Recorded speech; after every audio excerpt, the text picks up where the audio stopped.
সূরা কফের 19 নম্বর আয়াতে বলেন ওয়াজাআত সাকরাতুল মাউতি বিল হক জালিকা মা কুনতা মিনহু তাহিদ। আল্লাহ রাব্বুল আলামিন এই সূরা কফের 19 নম্বর আয়াতে বলেন মৃত্যুর যন্ত্রণা অবশ্যই আসবে। এই মৃত্যুর যন্ত্রণা থেকে বাঁচার জন্য যতই টাল বাহানা করো, মৃত্যুর যন্ত্রণা থেকে কেউ বাঁচতে পারবে না। জালিকা মা কুনতা মিনহু তাহিদ।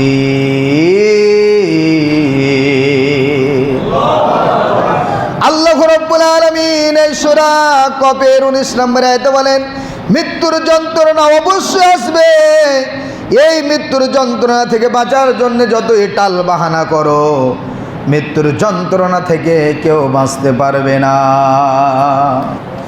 মৃত্যুর যে কত যন্ত্রণা, যে মৃত্যুবরণ করেছে সেই জানে, তার পাশে যারা থাকে তারা জানে না। মৃত্যুবরণ যে একবার করেছে সেই জানে মৃত্যুর কি যন্ত্রণা। ছোট্ট একটি এক্সাম্পল উদাহরণ দিলে বুঝবেন। আল্লাহ ঈসা আলাইহিস সালামকে একটা মুআজিজা দিয়েছিলেন। কি মুআজিজা? কয়েকটা দিয়েছিলেন। অন্ধ রোগীর চোখের উপর হাত বুলালে দৃষ্টি ফিরিয়ে পেত, কুষ্ঠ রোগীর শরীরে হাত বুলালে ঘাগুলো ভালো হয়ে যেত, টাক পড়া মাথাতে হাত দিলেই টাক পড়া মাথাতে চুলগুলো গজিয়ে যেত। আর আরেকটা মুআজিজা আল্লাহ ঈসা আলাইহিস সালামকে দিয়েছিলেন। সেইটা কেন বলছি একটু মেলান। মুআজিজা আরেকটা হচ্ছে, একটা কবরের পাশে গিয়ে কুবিইজনিল্লাহ এ কথা বলে ডাক দিলেই কবর থেকে জীবিত হয়ে দাঁড়িয়ে সালাম দিয়ে দিতে। কিন্তু কি বলতেন জানেন? কুবিইজনিল্লাহ, মানে আল্লাহর হুকুমে তো জীবিত হয়ে যাও। কার হুকুম এটা? যায় খালি বললে হতো না, যাই মৃত্যু মানুষ উঠে যাও। কুবিইজনিল্লাহ, কার হুকুমে? আল্লাহর হুকুমে। কেন কথাটা বললাম দেখেন, ঈসা আলাইহিস সালামের ওপর কিতাব নাজিল হলো। কিতাবটির নাম কি বলেন? মাশাআল্লাহ, ইনজিল। মুসা আলাইহিস সালামের ওপর তাওরাত, দাউদ আলাইহিস সালামের ওপর জাবুর, আর ঈসা আলাইহিস সালামের ওপর ইনজিল। কথাটা কেন বলছি গভীর মনোযোগ দিয়ে, হৃদয়ের কান দিয়ে কান খাড়া করে শুনেন। ঈসা আলাইহিস সালামের ওপর যখন ইনজিল কিতাব নাজিল হলো, তিনি তখন তার জাতির লোকের সামনে ইনজিল পড়ে পড়ে শোনায় আর ভালো কথাগুলো বলে। আল্লাহ কি বলেছেন জাতির সামনে খুলে খুলে বলতে থাকে।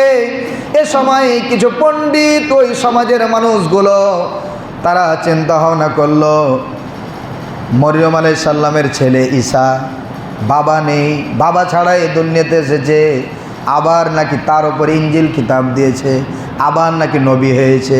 একটু পরীক্ষা করার জন্য যাব। কয়েকজন পণ্ডিত তদানীন্তনকালে, তৎকালীন সময়ে কাফেররা ঈসা আলাইহিস সালাম যে নবী কি নবী না এটা দেখার জন্যে তারা কয়েকজন আসলেন, এসে বলছেন ঈসা তুমি নাকি নবী হয়েছ। ঈসা বলছেন আল্লাহ করেছেন। তোমার উপর কিতাব নাজিল হয়েছে নাকি? আল্লাহ দিয়েছেন।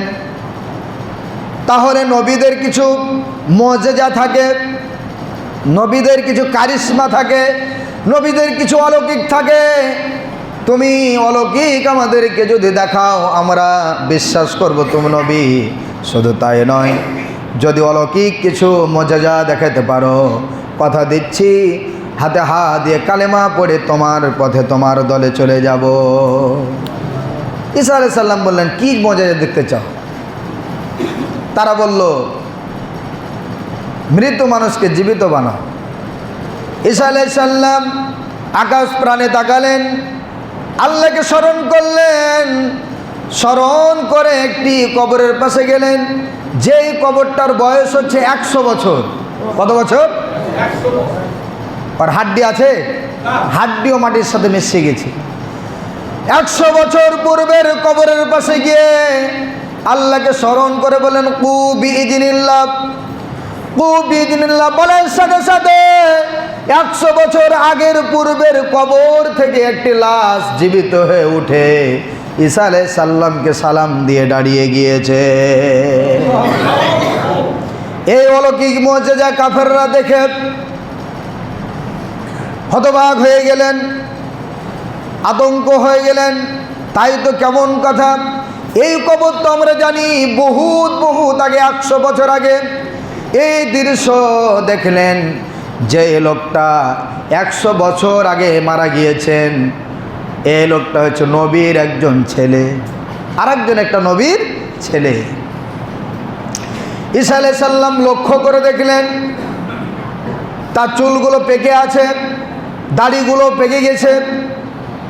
ঈসা আলাইহিস সালাম তাকে লক্ষ্য করে প্রশ্ন করল, তোমার পরিচয় কি? তিনি সুন্দর করে বলে দিলেন, আমি একজন আল্লাহর পয়গম্বর নবীর ছেলে, আমার পরিচয় হচ্ছে এটা। তোমার মাথার চুল দাড়িগুলো কেন পাকা?